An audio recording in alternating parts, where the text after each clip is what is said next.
नमस्कार मेरे प्यारे साथियों। आप सभी लोग कैसे हो?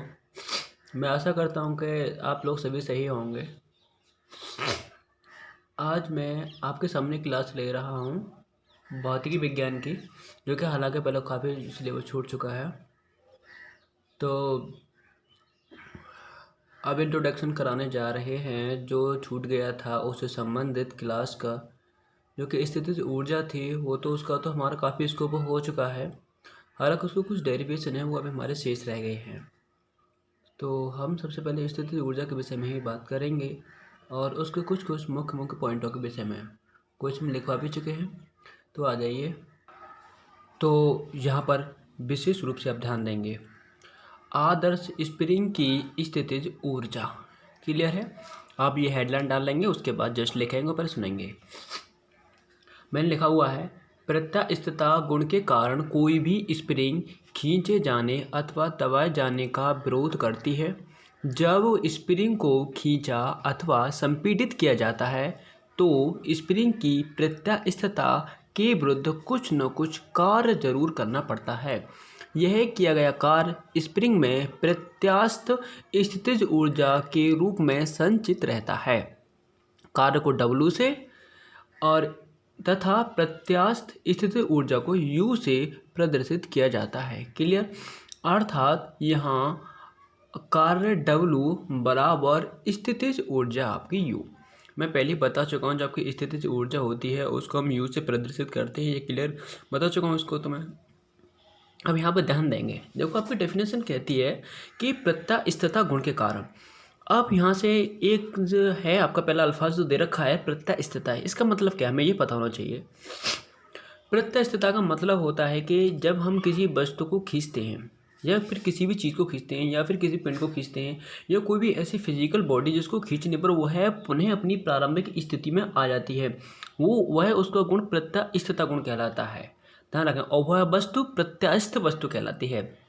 जैसे आप लोगों ने देखा होगा कि आजकल स्ट्रेचुअल वो आ रही हैं, पेंट वगैरह आ रही हैं, और जैसे कि बेल्ट होती है, बेल्ट में लगा दिया जाता है। तो ऐसे ही कि हमारे उसके उनके अंदर प्रत्यास्थता का गुण विद्यमान होता है, क्योंकि उसमें चाहे मोटा हो चाहे पतला हो कोई भी पहन सकता है उसे, क्योंकि उसके अंदर इलास्टिक लगी होती है। इलास्टिक के अंदर प्रत्यास्थता का गुण पाया जाता है। सबसे अच्छा उदाहरण है आपका। तो यह गुण उसका प्रत्यास्थता कहलाता है। ये ध्यान रखना, क्योंकि किसी भी वस्तु को पहले हमने खींचा, खींचने के बाद जस्ट वो अपनी उसी आकृति में आ जाती है, वो उसके प्रत्यास्थता गुण कहलाता है। आपने देखा होगा कि जो गत्ते होते हैं या फिर गद्दे होते हैं, जो कि बेड है, बेड शीट्स हैं, जिन पर जो बेड शीट पड़ी होती हैं, जो गद्दे होते हैं आपके बेडों के, उन पर हम बैठने के बाद हम हट के दोबारा से ऐसे कैसे आ जाते हैं, और जब हम बैठ जाते हैं तो वे नीचे की तरफ धंस जाते हैं। तो वह गुण क्या कहलाता है? हमारा प्रत्यास्थता गुण कहलाता है।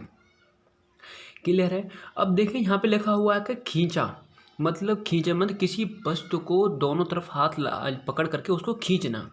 ठीक है?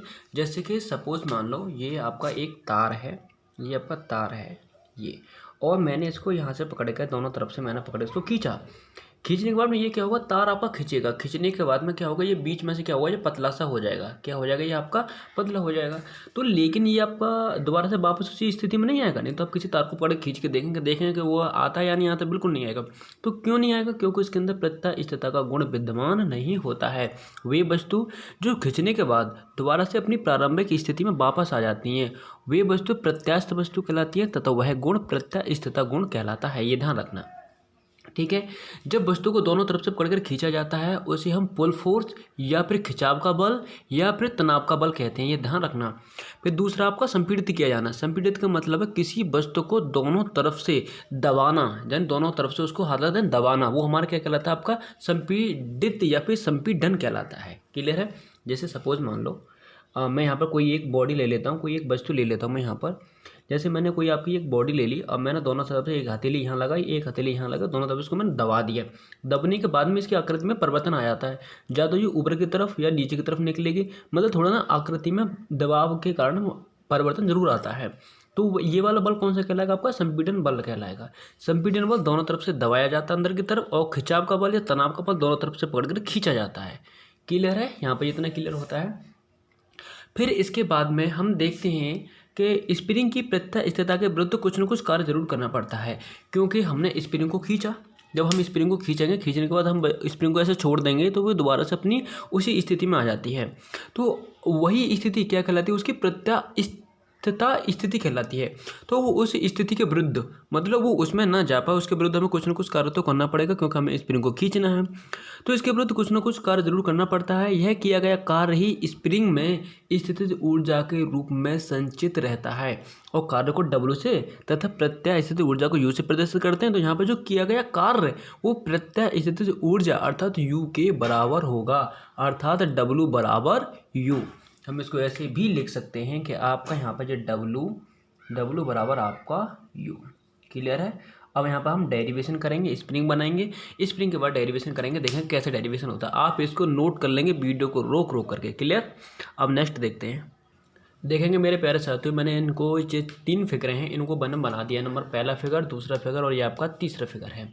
पहली वाली स्थिति में तो हमारी वस्तु जैसी है वो वैसी की वैसी रखी हुई है और स्प्रिंग से बंधी हुई है। स्प्रिंग के 2 सिरे होते हैं। पहला सिरा ये है जो दीवार से फिक्स है और दूसरा सिरा आपका यह है जिस पर आपकी कोई वस्तु बंधी हुई है। इस वाली स्थिति में अभी वस्तु हमारी प्रारंभिक अवस्था में, तो उस पर ये F डैश है जो कि हमारे द्वारा बल लगाया जाएगा। यह हमारा भी 0, हमने कोई बल नहीं लगाया है। जब बल नहीं लगाया तो इसका मतलब ये अपनी प्रारंभिक अवस्था में वापस नहीं लौट गई, क्योंकि अपनी प्रारंभिक अवस्था में तो ये रखी है। तो इसका मतलब है कि इस पर जो F होगा वो भी 0 होगा। विस्थापन है अभी जैसा है वैसी की वैसी रखी, हमने आगे बल लगाकर इसको खींचा नहीं है, तो इसका मतलब विस्थापन अभी हमारा 0 होगा। तो इस वाली स्थिति में वस्तु हमारी बिंदु A पर है। तो देखो क्या लिखा है, जैसे आप लिखेंगे, माना कि कोई वस्तु समतल के बिंदु A पर रखी है, A बिंदु पर रखी है, जो कि स्वतंत्र है, बिल्कुल स्वतंत्र रूप से रखी है, कोई दिक्कत नहीं है, मतलब इस पर कोई भी बल कार्य नहीं कर रहा। अर्थात बाह्य बल F डैश है जिसके द्वारा हम जिससे हम खींचेंगे वो हमारा F डैश माना मैंने इसको। प्रत्यानयन बल जो कि उसको वस्तु को अर्थात स्प्रिंग को अपनी प्रारंभिक स्थिति में लेके आएगा, उसको हम प्रत्यानयन बल कहेंगे, जो कि हमारा F होगा, यानी भी वो भी हमारा 0 और विस्थापन आपका x बराबर ये भी आपका 0 है। क्लियर है, जो कि आपके पहले चित्र में दर्शाया गया है। अब जब वस्तु पर कोई बल बाह्य बल F डैश लगाया जाता है, मतलब अब वस्तु को हम पकड़ के से खींच रहे हैं, यहाँ पर खींच रहे हैं, F डैश से लगाया बल, इसका मतलब यहाँ पर हम वस्तु खींच रहे हैं, बल लगाया जाता है, तो वस्तु A से B तक अर्थात x दूरी तक विस्थापित हो जाती है। तो मुझे वस्तु पहले A पर थी तो A से B तक पहुँच गई, अर्थात x दूरी विस्थापित हो गई। पहले A थी, अब यहाँ पर आ गई, B पर आ गई, इसका मतलब कितनी दूरी आगे देखें, पहले से यहाँ तक आ गई, यानी x दूरी तक आ गई। क्लियर है, दैट्स ऑल। विस्थापित हो जाती है, जो चित्र संख्या सेकंड में, जो सेकंड में दर्शाया गया है। जब वस्तु खींचा जाता है तो वस्तु अपनी प्रारंभिक स्थिति में आने का प्रयत्न करती है। बस सीधी सी बात, जब हम स्प्रिंग को खींचेंगे, खींचने के बाद हम छोड़ देंगे तो स्प्रिंग हमने जहाँ से खींची थी वहीं पर वापस लौट के आ जाएगी या नहीं आ जाएगी। जैसे कि आपके रबर भी होते हैं, रबर को पकड़ के जैसे बच्चे होते हैं उंगलियों में बांधेंगे और बांध कर दूसरे को मार देते हैं, तो हम वो रबर है वो लग तो जाती है, लगने के बाद प्रारंभ जितनी थी वो इतनी छोटी की छोटी वो दोबारा से हो जाती है। तो जब वस्तु खींचा जाता है तो वस्तु अपनी प्रारंभिक स्थिति में आने का प्रयत्न करती है, जिस पर एक बल कार्य करता है। भाई अपनी प्रारंभिक स्थिति में आ जाती है, इसका मतलब उस पर कोई बल कार्य करता होगा तभी तो उसको प्रारंभिक स्थिति में लेके आता है।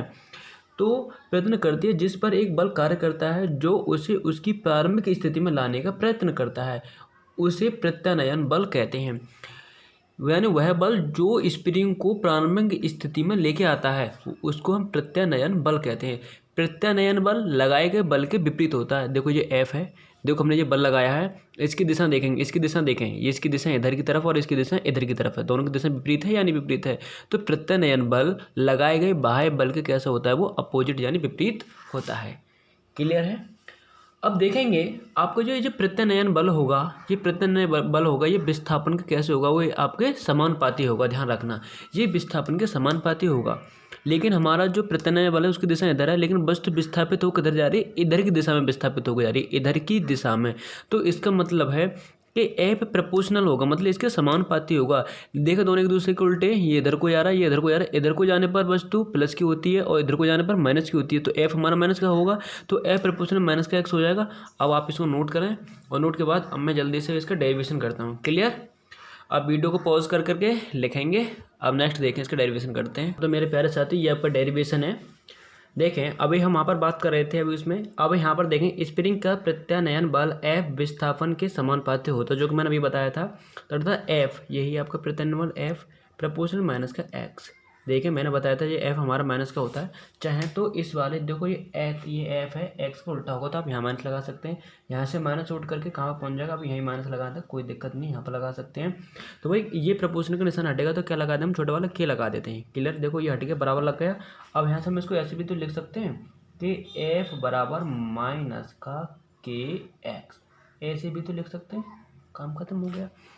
अब देखेंगे, अब हमारा ये वाला बल इधर कार्य कर रहा है और ये वाला बल इधर कार्य कर रहा है। ये तो हमने लगाया था फोर्स, ये तो लगाया गया बल है, ये है हमारा लगाया गया बल, यानी लगाया गया है, ये तो लगाया गया है, ध्यान रखना, लगाया गया है। ये तो बल हमारे लगाए गए हैं।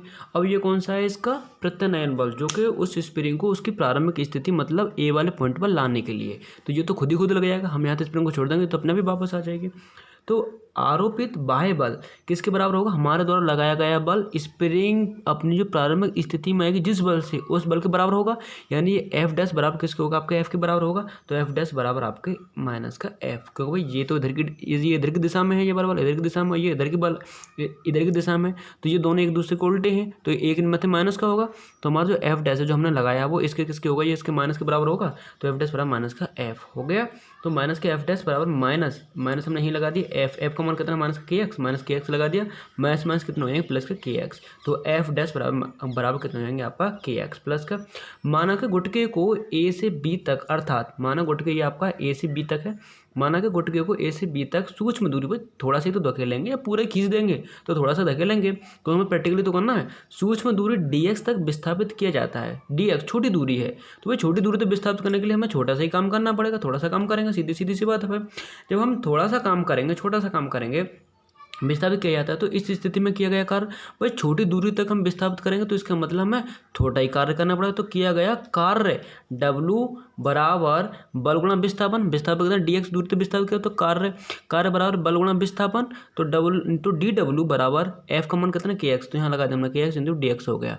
अब समाकलन करने पर, क्योंकि हमें पूरा परफेक्ट कार्य लेकर आना है, तो समाकलन निशान ये लगा दिया, इधर भी समाकलन निशान लगा दिया। काम कहाँ से करना पड़ेगा हमें, जीरो से, यानी प्रारंभ क्या हमारे जीरो, और कहाँ तक लेके जाएंगे एक्स दूरी तक, तो जीरो से लेकर के एक्स दूरी तक। देखो लिमिट लगी हुई है समाकलन पर, नीचे जीरो, यहाँ पर ये एक्स है, जीरो से एक्स दूरी तक। और देखो ये के वाला के ये आ गया, ये एक्स है, ये वाला एक्स, ये रहा डी एक्स आपका ये रहा। तो समाकलन डी डब्ल्यू का समाकलन डब्ल्यू हो गया, क्योंकि हमें पता है जो सूत्र होता है ये आपका एक्स डी एक्स होता है, जो एक्स यहाँ पर एक्स यहाँ पर एक्स है, तो ये हो जाएगा एक्स। तो देखो यहाँ पर डब्ल्यू है, सॉरी इस वाली कंडीशन में कितना हो जाएगा, एक्स बगा 2/2, और यहाँ पर कोई घात नहीं, तो इस पर मानेंगे एक घात। जब एक घात है तो इसमें क्या होता है, इसकी घात में हमारा एक जुड़ जाता है, और नीचे जो नई वाली घात मिलती है उसको हम नीचे यहाँ लिख देते हैं। तो एक और एक कितना हो जाएगा, 2 एक्स बगा 2/2। तो इसका तो समाकलन ये हो गया। और डी डब्ल्यू, और हमें पता है समाकलन 1 dx, इसका कितना हो जाता है आपका 1 dx, यानी आपका एक्स है, तो यहाँ पर डी डब्ल्यू है, तो इसका कितना होगा आपका डब्ल्यू हो गया। तो ऐसे ही यहाँ पर इसका एक्स स्क्वायर बटे 2 के और डी समाकलन हो गया बराबर 0। और ये आपकी लोअर लिमिट है, ये आपकी अपर लिमिट, यहाँ हमने लगा दी के। अब देखो एक्स की जगह पे इसको लगाएंगे तो एक्स स्क्वायर बटे 2, एक्स स्क्वायर बटे 2। अब एक्स की जगह पे हम कहना 0 लगाएंगे, तो 0/2, तो 0 को तो 0 हो जाए भाई, एक्स स्क्वायर बटे 2 में 0 गया तो नहीं बचेगा हमारा, तो इसको हम कैसे 1/2 के एक्स स्क्वायर के एक्स स्क्वायर। अब जो कार्य होगा यही स्थिति से ऊर्जा के रूप में होगा, प्रारंभ में डेफिनेशन में लिखवाया है, वहाँ देखेंगे आप, W बराबर 1/2 के एक्स स्क्वायर, जो W बराबर U बराबर 1/2 के एक्स स्क्वायर। बस आपको यही सिद्ध करना था इसमें। क्लियर? ये समझ में नहीं आता तो मुझे बाई कॉलिंग और बाई कमेंट से मुझसे पूछ सकते हो, ठीक है। इसे नोट करेंगे और सेकंड वीडियो के लिए मुझे बताएंगे, आपको अच्छी लगी हो तो मैं दूसरी अपलोड करूँगा, और यदि नहीं तो आई एम रियली सॉरी, ठीक है। करें इसको जल्दी से।